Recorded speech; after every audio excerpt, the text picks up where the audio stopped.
Hello everyone, class 10 का एक नए क्वेश्चन के साथ क्वेश्चन हम लोग फिर आज सॉल्व करने वाले हैं। पिछले क्लास में हमने प्रतिस्थापन विधि से एक क्वेश्चन सॉल्व किया हुआ था।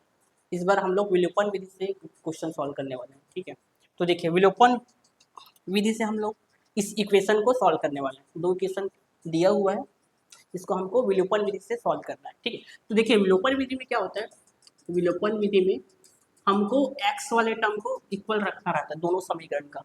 हमारे पास समीकरण 1 है और समीकरण 2 है। इसके गुणांक देखिए, इसका गुणांक कुछ नहीं, मतलब क्या है, यहाँ पे 1 है, यहाँ भी 1 है, मतलब इक्वल है। ठीक है, तो हमको यहाँ पे कुछ नहीं करना है, सीधा हमको क्या करना है, समीकरण 1 को समीकरण 2 से घटा देना है, ताकि हमारा कोई x वाला टर्म या y वाला टर्म विलोपित हो जाए। ठीक है, तो यहाँ पे देख रहे हैं हमारा x वाला टर्म, अगर हम लोग x को x से घटा देंगे तो x वाला टर्म विलोपित हो जाएगा। और विलोपन विधि में यही हमको करना होता है कि हमें कोई एक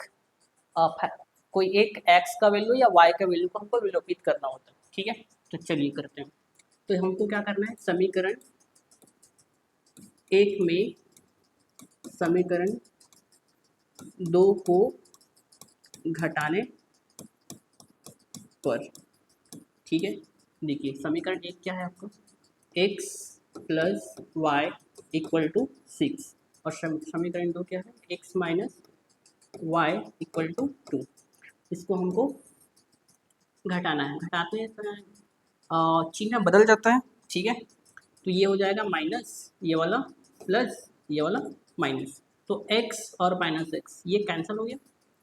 y प्लस वाई कितना, 2y इक्वल टू 6 में 2 माइनस करेंगे तो आ जाएगा 4, है ना। ये 2 को इस साइड ट्रांसफर कर देंगे तो हो जाएगा y इज इक्वल टू 4/2, तो y इज इक्वल टू हो गया 2। हमारे पास y का वैल्यू मिल चुका है ना।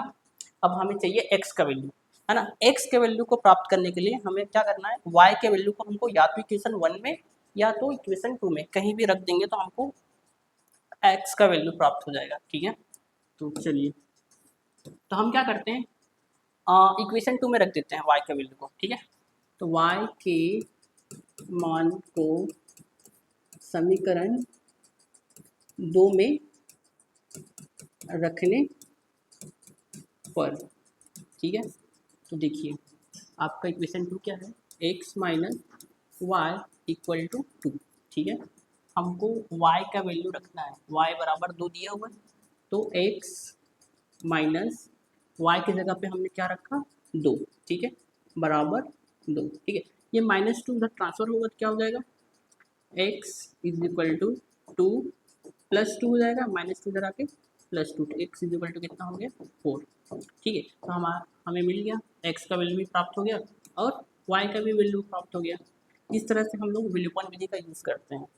वापस से देखिए, विलोपन विधि में हमें कोई एक टर्म को गुणांक, एक टर्म का गुणांक या फिर x का या y का गुणांक को हमको बराबर करना होता है। ठीक है, बराबर करने से हमको अगर समीकरण 1 से समीकरण को 2 का घटाते हैं तो एक टर्म विलोपित हो जाता है ना।